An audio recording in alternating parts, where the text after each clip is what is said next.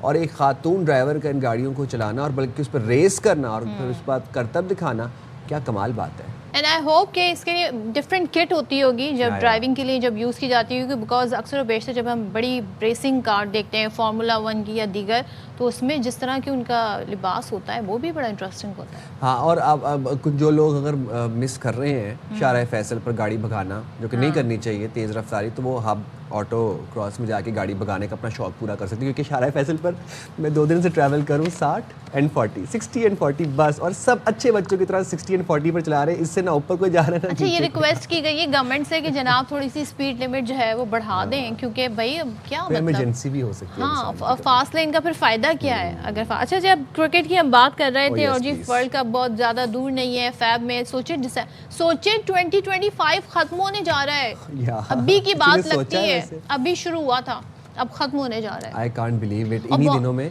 میں پچھلے سال آیا تھا کراچی اور آپ دیکھیں سال کیسے گزرا پتہ بھی نہیں چلا اچھا ایک زمانہ تھا جی ہم بڑے کہتے نا ریزولوشنز کرتے تھے یہ کریں گے وہ کریں گے گول سیٹ کرتے تھے اب تو وہ گول آپ سیٹ کرتے کرتے ہی سال گزر جاتا اب بس ہے کہ چل رہا ہے اور چلا رہے ہیں بس زندگی میں دنیا میں آئے ہیں تو بس زندگی تو گزارنی ہے اچھا چلے بٹ آپ لوگوں نے اپنی ریزولوشن نیو ایئر کی ضرور سیٹ کرنی ہے یہ ہم پوچھیں گے سائن سے بھی میں پوچھوں گی آپ سے پوچھ رہے ہیں میں آپ سے پوچھتی ہوں اچھا جی T20 ورلڈ کپ 7 فروری سے بھارت اور سری لنکا میں شروع ہوگا جس کے لیے جی ہمارا جو قومی اسکواڈ ہے وہ تیار ہے اور کسی بڑی تبدیلی کا امکان نہیں ہے پتہ نہیں خبر کیسے ایک بڑی تبدیلی اگر ہو جاتی صدف کیا T20 میں کیپٹنسی کے حوالے سے تو آپ کو لگتا ہے کہ بڑی اچھی بات ہو جاتی لیکن بھائی وہ جو سلمان آغا ہیں اب ان کے ریکارڈ پہ بڑی جیت آ گئی ہے تو اب ان کی اگر آپ نے بات کر ہی دی ہے تو جی اب PCB کا پوڈ کاسٹ میں وہ گفتگو کر رہے تھے گرین شرٹس کے کپتان سلمان علی آغا کہتے ہیں میگا ایونٹ سے پہلے موجودہ کھلاڑیوں کو زیادہ سے زیادہ موقع دیا جائے گا اور اصل ہدف پاکستان کو ورلڈ چیمپئن بنانا ہے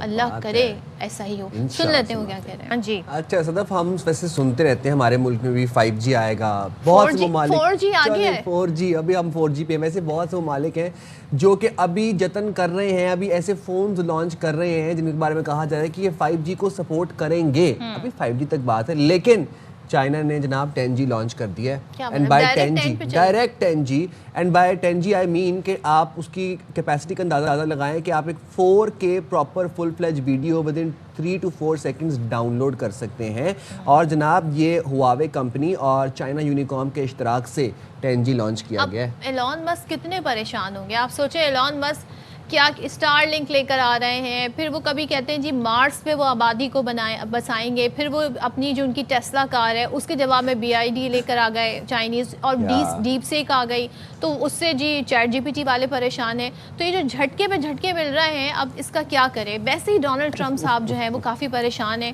اب سوچیں کہ اب جس کے پاس کہتے ہیں نا زیادہ انٹرنیٹ پاور ہوگی وہ زیادہ جلدی جی میسج بھی کنوے ہوں گے خبر بھی پھیلے گی کام بھی ہوگی کیونکہ اب سب کچھ ڈیجیٹائز ہو گیا ہے تو کرنسی بھی ڈیجیٹائز ہو گئی تو بہت جلدی لین دین بھی میں آپ کو ہم نے دیکھا کہ 10 مئی میں انٹرنیٹ وارفیئر کس طریقے سے ہمارے کام آیا اب اکانومک ٹائمز ہمیں یہ بتا رہا ہے کہ جو 10G انٹرنیٹ ہے it is capable of reaching download speeds of up to 9834 Mbps download speed ہے اور اپلوڈ اسپیڈ سنیں آپ 1008 Mbps with latency as low as 3 milliseconds یہ جو ہمارے فری لانسرز ہوں گے نا وہ ٹیکنیکل ٹرم سمجھ رہے ہوں گے تو یہ مطلب this is something out of the world یہ الٹیمیٹ فارم آف انٹرنیٹ ہے کوئی صدف ویسے ہماری DSNGs کہاں جائیں گی وہ ان کا کیا ہوگا بس پھر تو فون پہ ہی کام چلے گا فون بھی اب جلدی جلدی ملانا پڑے گا پہلے سے ہی ملا کے لائن پہ رکھ لیں اوکے جی ویٹ کریں تاکہ اسی طرح ہم مقابلہ کر سکتے ہیں سوچیں جناب کیا کیا تیزی سے دنیا آگے بڑھ رہی ہے اور اس کا مقابلہ کرنے کے لیے سب کو اپ گریڈ کرنا پڑے گا اور ہمیں جی انٹرنیٹ کی سپیڈ آنی پڑے گی ایسا نہیں ہوتا کبھی کبھی وہ شارک جو ہے کیبل کھا جاتی ہے کبھی کچھ ہو جاتا ہے کیونکہ اس سے جو آپ کا فری لانس ہے جو آپ کا IT سیکٹر ہے وہ بہت متاثر ہوتا ہے ہم تو 2G سے بھی نیچے کہیں پر چل رہے ہیں پتہ نہیں 1.5 GB پہ کہیں پہ چل رہے ہیں میرے خیال سے so we need to upgrade our internet as well اور انٹرنیٹ اپ گریڈ کرنے سے زیادہ امپورٹنٹ یہ کہ انٹرنیٹ کی فراہمی اس وقت بہت بڑا ایشو ہے کہ انٹرنیٹ ہمیں پراپر اچھے اس پہ ویو لینتھ پہ فراہم گلچ آ جاتے ہیں نا ان کو ایڈریس کرنے کی ضرورت ہے اچھا جی جب ہم اب ذرا آپ کو ایسی بھی بات نہیں ہے ہمارے جو ٹیلی ویژن کا دور ہے جو ہماری فلم کا دور خاص طور پہ بات کریں بڑا زبردست رہا ہے ماضی کا تو پاکستان فلم انڈسٹری کے اگر ہم کہتے ہیں نا گولڈن پیریڈ یا گولڈن ایرا جسے کہا جاتا ہے ان کے ایکٹرز کی بات کریں تو مقبول اداکارہ رانی آج ان کی سالگرہ کا دن ہے اور سلور اسکرین پر انہوں نے اپنی بہترین پرفارمنس سے سب کے دلوں پر راج بھی کیا اور 8 دسمبر 1946 کو لاہور میں پیدا ہوئی اصل نام ان کا ناصرہ تھا مگر 1962 میں انہوں نے رانی کے نام سے فلمی دنیا میں قدم رکھا 27 مئی 1993 کو وہ کراچی میں انتقال ویسے وہ بھی کیا دور تھا جب کاٹے نہ کٹے رتیا لوگ سنا کرتے تھے اب تو خیر مطلب اب کیا اب تو بلاکا کر کے سو جاتے ہیں آرام سے میں تو بھائی آرام سے اپنے سو جاتی ہوں کوئی ایسی خرافات کی طرف نہیں جاتی میں ہم اس کے ساتھ ہمیں دیں اجازت پروگرام کا وقت ہوا ہے ختم ملاقات ہوگی آپ سے بہت زیادہ خیال رکھیے گا پاکستان زندہ باد